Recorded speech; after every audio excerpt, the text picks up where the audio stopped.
Today's guest is Tracy Zupine, who is 54 years old from Embarrassed, Minnesota. She's been alcohol-free for almost 2.5 years.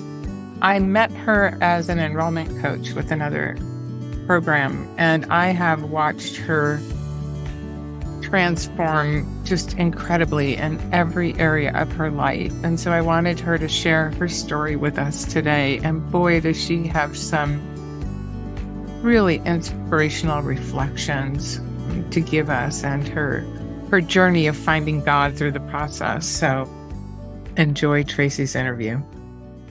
Hi, Tracy. Welcome to the show. It's so great to have you today. It's great to be here. Thank you for inviting me. I'm so glad you could spend some time with us. Hey, I just want to start with having people get a better understanding of who you are, what you do for a living, that kind of stuff. Can you just tell us a little bit about yourself? Sure. I live in Minnesota, northern Minnesota, and Embarrassed, Minnesota. And I'm a mother of two children. They're adults, 29 and 32 boys. And I have three grandchildren. I'm married to my husband, John, who I've been with for 24 years. I am a nurse, and I've been a nurse since 2007. I started out as an oncology nurse, and then we moved and I became a float nurse in labor and delivery. And then in 2014, I decided to hit the road and become a travel nurse. So I've been traveling around the country as a travel nurse since then, and being able to see and work in many, many different cities, and work with different people from different backgrounds and cultures, and really see some eye-opening stuff that has to pertain to. Yeah, and I'm excited about talking to you about that today too. I want to definitely, you've shared with me and others like some fascinating stories about alcohol, and I want to get into that. But first, we want to talk about you. I want to find out about your alcohol journey. Like, when did you start? How did you use it? How did this habit grow over your lifetime? Well, like a lot of people, I started experimenting with alcohol when I was in school. I actually had my first experience with alcohol when I was only about 9 years old. Whoa. I Okay, know. you beat me. You're the first person that ever beat me. I Yeah. was 14. We were camping and a boy stole beer from his parents, and we were all just little kids. And yeah, that was the first time I tried alcohol. And I remember I got a buzz from it. So, but I didn't then for years after that. I when I was in high school, I started experiencing it, and got in some trouble in high school with it, just being a wild child. And What kind of um, trouble? well, my senior year, the first incident of trouble was me and my girlfriends decided we were going to drink alcohol on the way to school. And so we drank a bottle of vodka on the way to school between, I don't know if there's 4 or 5 of us or how many, but we got caught, of course. And I was yearbook editor. And so then I got suspended from yearbook, and it was the end of the Oh, school year, although my advisor let me still finish the yearbook because it was done. But that was the first incident. So that was quite a big deal, because I was in sports and I was active in a lot of activities. And so I wasn't doing those kind of things. And so that was a change. And then wait, you weren't, what kind of sports were you involved with? I ran track. I did gymnastics when we had that, swimming. I played baseball when I was younger. So alcohol wasn't a big part of your life while you were an athlete, but at senior year, you decided to get together with some friends and do something. Yeah, At the time, that seemed really fun. yeah, it seemed really fun. And then about I think it was like a month before it was prom weekend. Um, I was drinking and with my friends and we had skipped school and it was like a Friday and we skipped school and we were drinking all day long and I got in a car accident with my friend Mm. Lorinda and I almost died. I hit the windshield with my face at 70 miles per hour and the doctor told my parents that I would either die or be a vegetable. That was his words. So Tracy, I knew about this accident. I had no idea it was alcohol related. yes, Wow. And how old were you at the time? I was 18 because Wow. I was one of the oldest kids in my class, but it was my senior year and a month before, less than a month before graduation. So it really changed the direction of my life. That accident, it I had all the classic head injury problems from behaviors and memory loss, and I had physical problems where I could not learn to walk again, but I couldn't balance. So like I'd walk into walls, I would fall over.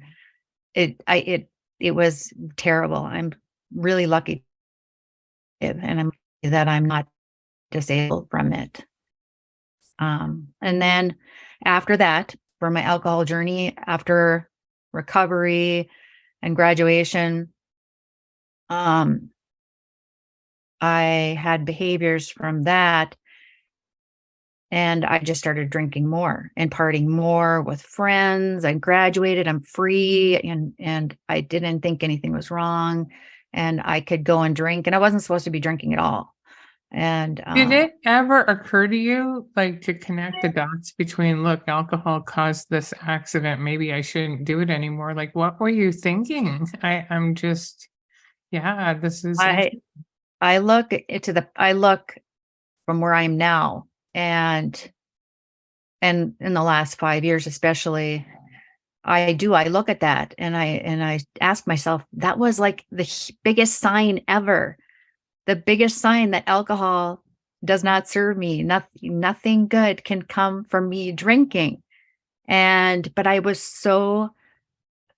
wanted to fit in still. I wanted to make friends. I wanted to get a boyfriend and I thought alcohol could give me all that, Mhm, it could make my absolutely. life happy. And that's what you do. You drink and then you get, lots of friends and you have good times. And Like the biggest enemy's lie. Yeah, for sure.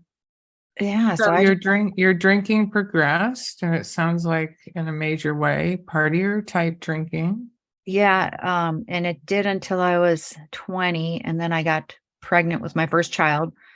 So then I, of course, quit. But then after the birth and all that, then I started social drinking again.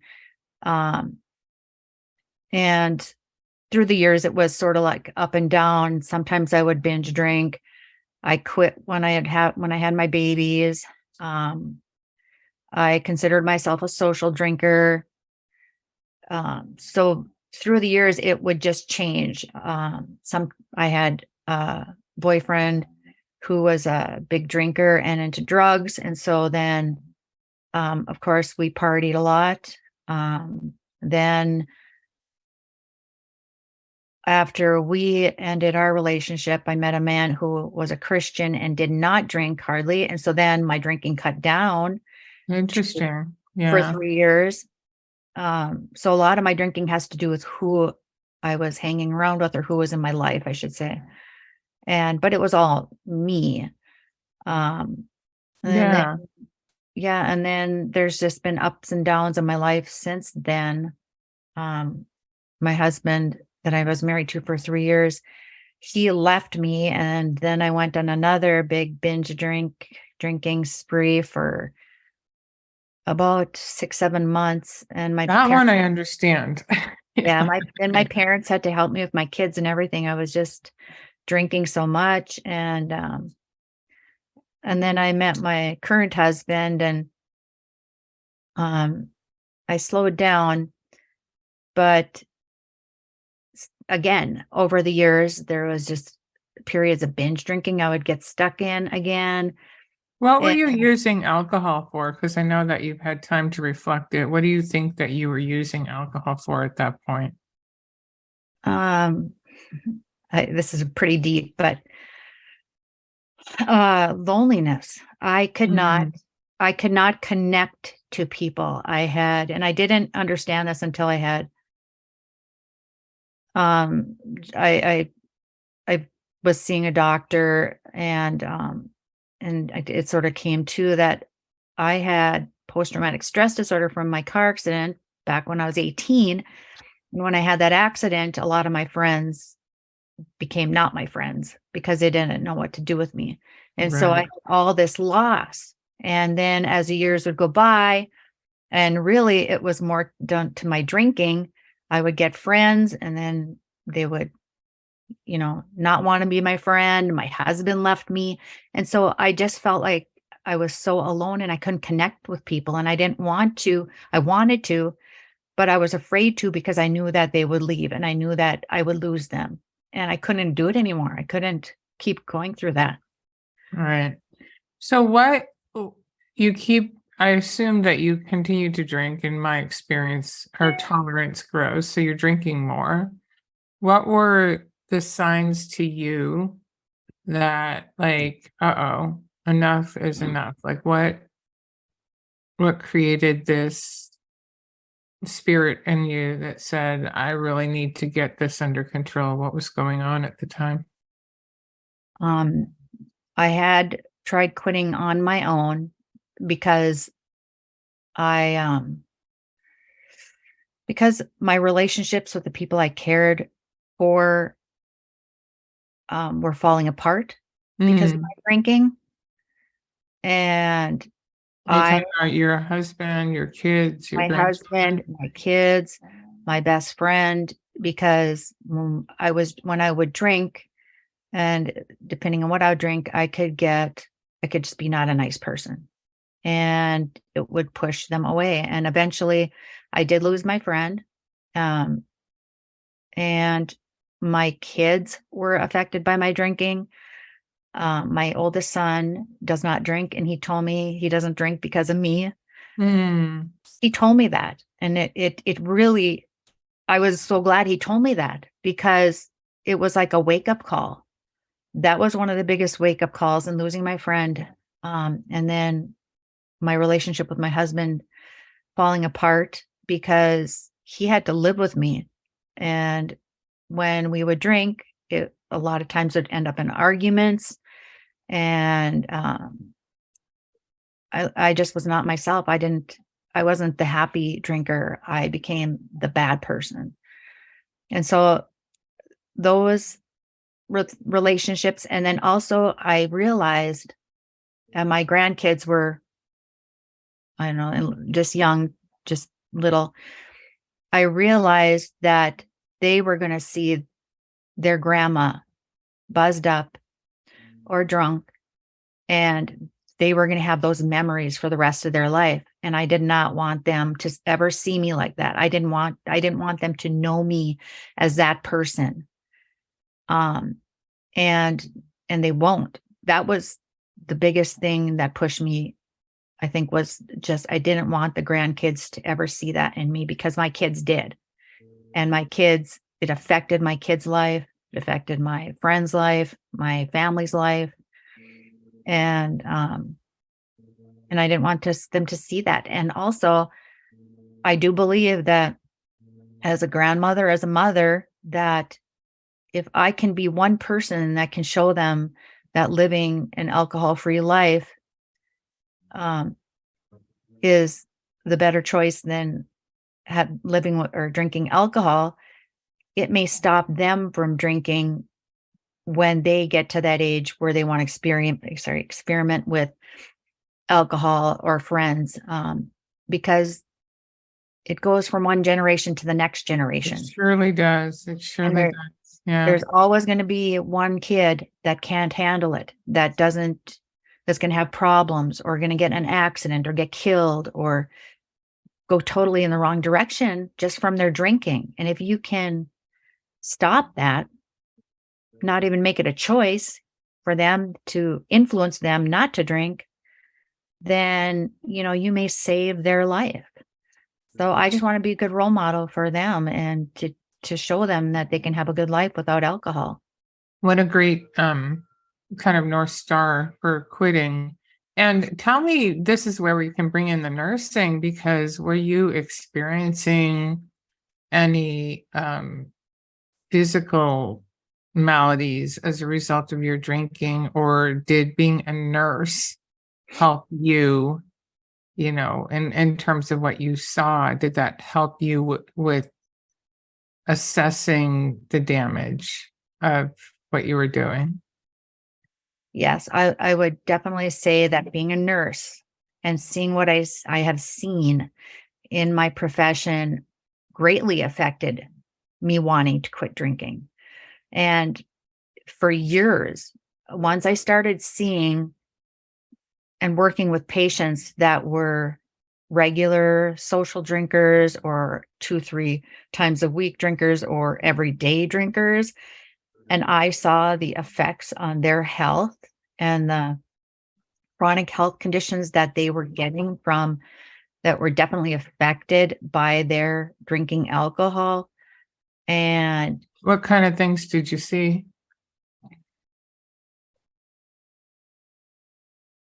it affects, the whole body. So when I first started working with a lot of patients and then noticing that when they reported that they were drinking every day, that they had um, cardiac issues, blood pressure problems, diabetes. Over the years, I've watched diabetes go up. And when I have a patient that doesn't have diabetes, I'm shocked because it's gotten so common. Uh, Diabetes and drinking is common? yes, I didn't because even know that. yes, Yeah. diabetes, I um, know it's a dangerous combination for sure. it definitely does affect it. Yes. And then if you're a drinker and you have diabetes, then they aren't taking care of their diabetes. And when you don't take care of your diabetes, you start losing your toes, your feet, they get to your knees. Slowly, parts of your body just keep getting cut off. And their non-compliance, people who drink heavier or regular and don't take care of their diabetes, that's the way it's very common. And we see it all the time. Um, People come in with pancreatitis, which is Mm, about 25%, I guess, only caused by drinking. But right away, when somebody comes in with pancreatitis, we ask them, do you drink? Are you a regular drinker? Are you drinking? Because that's one of the common causes of it. Um, let's see. Well, then, of course, then people start to get fatty liver. They get right. cirrhosis with the heavy drinking. And then with the cirrhosis, they can get esophageal varices. They can get What's that? Esophageal what? esophageal varices. When the liver becomes stiff and hard, blood can't get through it. Oh, And so it gets backed up into the veins and then in the esophagus, and they balloon out and they can pop and bleed. And people can die from it. If it's caught and it's a small bleed, they put bands on them and they can fix them, but they can't fix the problem. They can't fix the liver unless you have a liver transplant. one of the things I just found out in the last 6 months is how many cancers that excessive drinking contribute to. I had no idea, including breast cancer and esophageal cancer, which is what, that's definitely one, maybe cancer of the stomach. Probably affect that. Yesterday, well, not yesterday, the last podcast interview I did, I found out from a doctor that one of the reasons breast cancer and excessive drinking can go hand in hand is the excessive drinking increases your estrogen. I had no idea about that. So, yeah, I just think, I think you and I were both a product of a society that tells us one thing about drinking and a science and reality that says it's the exact opposite. And I know before we started, well, and you've already explained that one of the primary reasons you drank is loneliness, and yet you found, and I say this all the time when I'm talking about in coaching, like we think that alcohol gives us human connection, and that couldn't be further from the truth. And I think that that's probably a testimony of yours. Do you want to speak to that about the human connection? Yes, that is it's a big thing. When you're drinking, when you get that buzz, you're not your brain's disconnecting neurons, the communication in your brain, and you disconnect from people. You disconnect. If you're in a room with a bunch of people, you're disconnected. If I walk in a room and I'm not drinking and somebody has been drinking and they're buzzed up, you feel like they're not you feel like they're not there. You feel like Right. they're not present. So in relationships with your husband, kids, know that too. When you're buzzed up and you're drinking, you're not present. You're not connected. You're not connected to me. You're not, you're not you're like in this, well, you're in a zone. You're just in your own head. You're not you're not there. I remember as a child, my parents didn't drink a lot, but they'd go on a Saturday night, they'd go out, and we were just little kids. And they would come home and they would be buzzed up or drunk. And I remember it was terrifying because you knew that they couldn't take care of you, or they weren't there. Wow, I They didn't even didn't consider that. they didn't you it was very terrifying when for a child. Like, I remember that. And I think I did that to my own children. When you're buzzed up, your kids knew that you weren't there, that you're not there mentally. You can see that. And Yeah, that's definitely how I felt with my kids. That I was not attending to their needs like I should have as a mother when alcohol was present. Very, very, I very know, loud for me as well. I know, and I feel bad, and I've apologized to them, and they've forgiven me, and I'm so thankful for that. And I've encouraged them to go possibly get like therapy for, any of the harm that I caused from my drinking. And my oldest son says he's fine. He's past it. He doesn't have any bad feelings, but Oh, that's good. yeah, but my youngest son, I think he does. And I wish he would maybe go see a therapist and talk about it and work through it. Maybe, do something, because I think he holds a lot of anger towards me. And our relationship is good right now, but I'm pretty sure he still has that anger and that disconnect. Yeah, well, one, I want to just tell you that there is no instruction booklet, and none of us were perfect parents. I'm sure that some of my kids hold some resentment as well. I can think of one in particular. But the same thing, the relationship is good, and you're being you and a light and an inspiration. And I think the longer you walk this journey, the more trust that's gained and confidence in that, and looking at how things are today and how you were able to turn things around. And that's how I feel about myself too. I mean, none of us are perfect parents. And sometimes, even if we were stellar parents, our children choose things, that they choose. It sounds like you had good parents. They weren't big drinkers. They didn't, yet you chose alcohol. That's not because of them. You know what I mean? So, Yeah, no.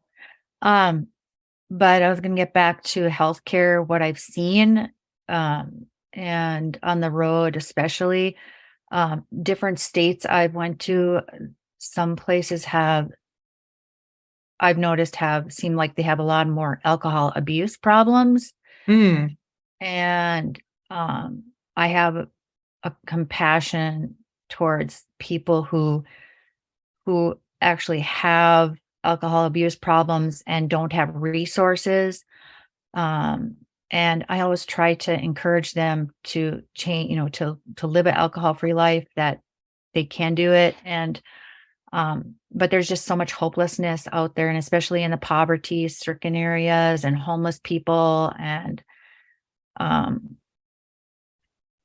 and the Native American communities in New Mexico and Alaska are greatly affected by alcohol and poverty, and they have so much abuse and neglect, and it all rolls together. It all goes together, and it breaks my heart.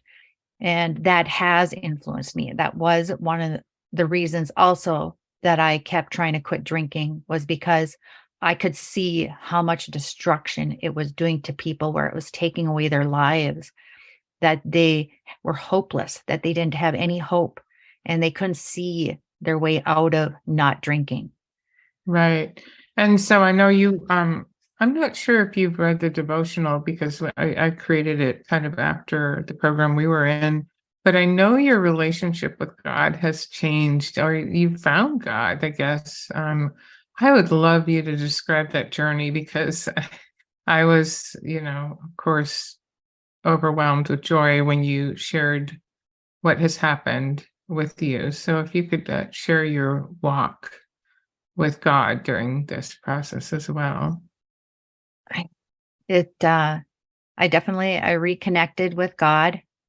Um I have a relationship with God, and I'm learning, and it's kind of weird because I'm 54 and I've had intermittent relationships with God. I'm Lutheran. Um, but I have grown since going alcohol free, learning things through our group on gratitude journaling, meditation. And in meditation, I included prayer and devotionals. And yes, I do have your devotional, two of them. Good. And Yeah.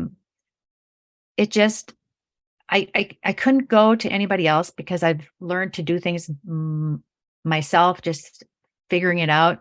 So through buying different types or different devotionals, watching people on podcasts, on TikToks, um, I've been learning more and more about God and trying to follow His journey. And he's also healing me with these things that are broken. I'm learning to deal with these things that have been broken and that have happened in my life that were negative. And I've learned that I've never been alone. When Mm, I walked all those years thinking I was alone, and I would drink because I was so alone and I couldn't connect with people, and I couldn't keep friends, and I couldn't keep husbands. Um, I couldn't keep people in my life. I could have had God that whole time. God was there. yeah, It, he was. Yeah. he was there. And now any worry, any care, any negative thing, when I start getting anxious or I'm feeling bad, I now have the habit where I can turn to God, and I give it to him. And I'm learning through your books. I've watched your podcasts. Um, and because I feel connected to you, because we have a relationship for the last couple of years through going alcohol free. And so I can trust you. And it's it's just an amazing journey. When I was in Alaska, I found a church that I went to. It was very uncomfortable for me to go by myself, but it was a very big church, and nobody noticed me any different. And No. yeah, to feel all that love and kindness and was just so overwhelming, and I needed that. I needed to know that I was not alone, that I was accepted, and that God was there for me. And so through this journey, I bought devotionals for my grandchildren, Oh, children's wow. devotionals, and I've started teaching them about God, because just like all kids in society now, there's so much negative things going on. I want my grandkids to know, um, that God's there for them, and to learn about God and Jesus, and to learn the stories of the Bible. And my granddaughter Kinley just loves it. When she comes over, she's so excited to read her devotional and read it with me. And I gave her two, and she took one home to her other grandma's house. And Oh it's, my goodness, that is amazing. And that's really what it's about too, when you have this spirit and love and relationship with God, there's this light that you get to witness to others, and witness to your grandchildren, and them to maybe their other grandma. And wow, that's just such a beautiful story. And I know that, like, when we impact people, like, well, I used to have a pastor in San Diego. Well, his name was Miles McPherson. He's a pretty big pastor. People know him worldwide. He used to be a Chargers player, very charismatic, very, like, connected with God. Mhm. But his thing was, what was it? He was building an army for Christ. And what did that mean? He goes, do the math. Do the math. If every one of us Christians could impact three people, right, in our lifetime, and they could impact three more people. He goes, think about how exponential that is. And the Great Commission is to tell people the good news, right? So you don't have to change the world. But what if you impacted just three people in your lifetime, and you don't know that that impact happens today. You can do something today that is fruitful years later. Yeah, that's a wonderful story. Is that the pastor you did the interview with? No, no, that was a different Oh, pastor. okay. Yeah, yeah, Um, yeah. sorry. No, that's wonderful, because I want to reach people now that I'm learning about God, and I feel the love, and I feel the forgiveness, and I'm forgiving for all the bad things I did, and then I'm going forward, and I'm living for today, and I want to impact other people, so they want to learn. Like my grandkids, my husband, he's Catholic, and so been listening to me, and he believes in God, but he's starting to open up more and talk to me about stuff. Um, and so that's really nice. And yeah, like you said, three people, if you can just change three people's lives or impact them, even with the drinking, if I could just stop three people from drinking, not, or influence them to get help or join a program to quit drinking, that could help their generations of their family. Right. And that's why we have this podcast. So I'm sure you speaking up is helping at least three people, understand that it is so much. We used alcohol, like your story and mine are very similar. You using alcohol. Yeah, I guess I was lonely inside my marriage. I felt disconnected, and I was using alcohol to feel connected with him. We used to party together, and that wasn't the connection that I wanted. That wasn't the connection that I think God intended for us. And there's much better human connection. Like you said, that the alcohol disconnects us. It's like, I'm checking out from you. I'm going to enjoy the high I have right now. And Exactly. yeah. That's exactly what it does.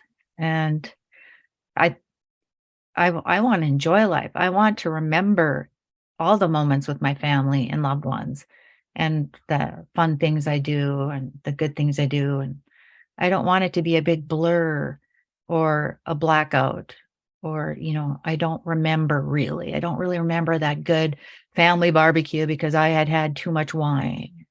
No, when I was growing up, I wanted a good life. I wanted a happy life. Hmm. And and to, you know, have abundance and have family and a husband and children. And I never would factor alcohol into that. And when alcohol came into it, it affected all of that negatively. Right. And now you're experiencing everything you've dreamed about in an alcohol-free life. It is. It's my life has improved 100%. I Yeah. I am so happy inside. I am loving and much kinder and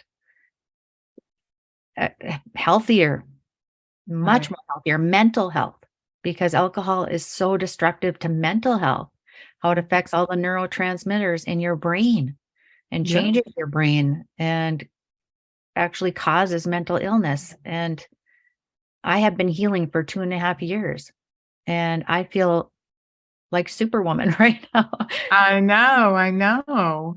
So, as we kind of think about wrapping this up, what would you want to tell people that are, because this is, I always look for the words when people are in the midst of that misery and will it ever end and I can't live without it. And, what message would you have for them to give them hope that they can imagine a better life? Is there anything that you can think of and kind of some closing thoughts on that?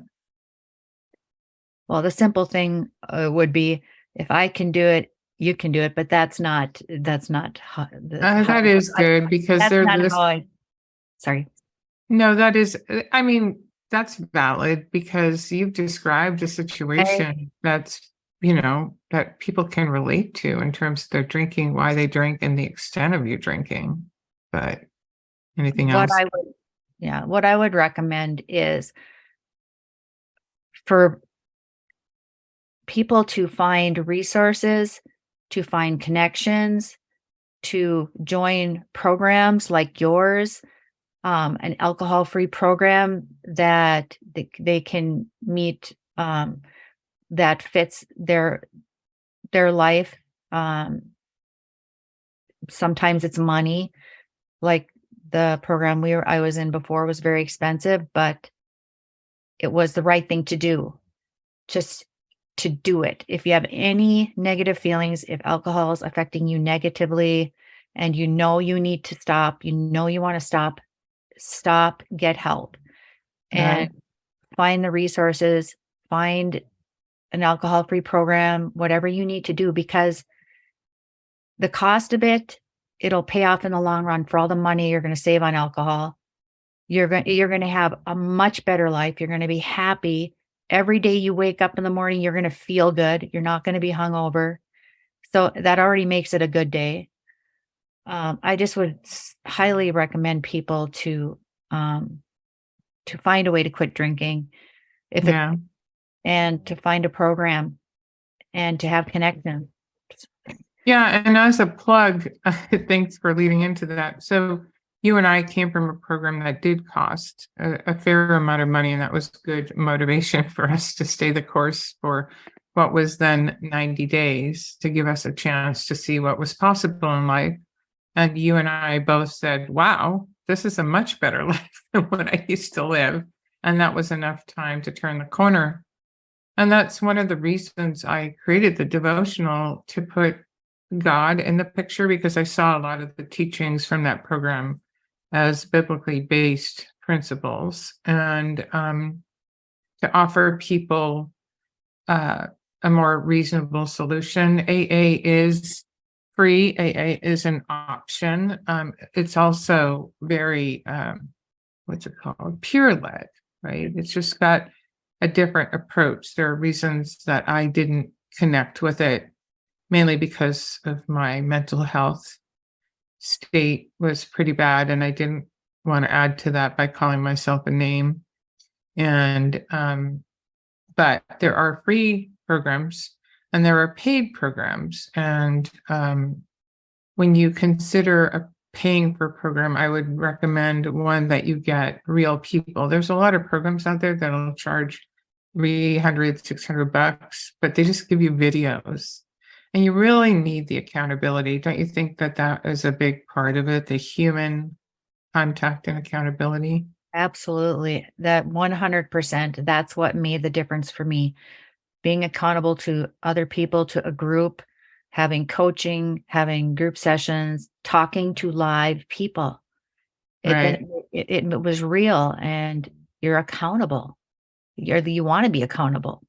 You Right. have you want to do it for yourself, but you also want to do it to support the group.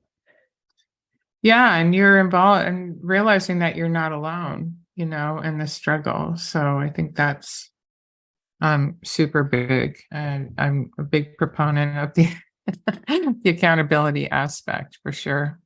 So well, Tracy, it has been such a joy having you on. You have just given so many nuggets of information in terms of your background and the the wonderful benefits, the lies of the enemy, your faith travel. It's just been such a joy having you. I really appreciate your time. Yes, thank you. Thank you for having me.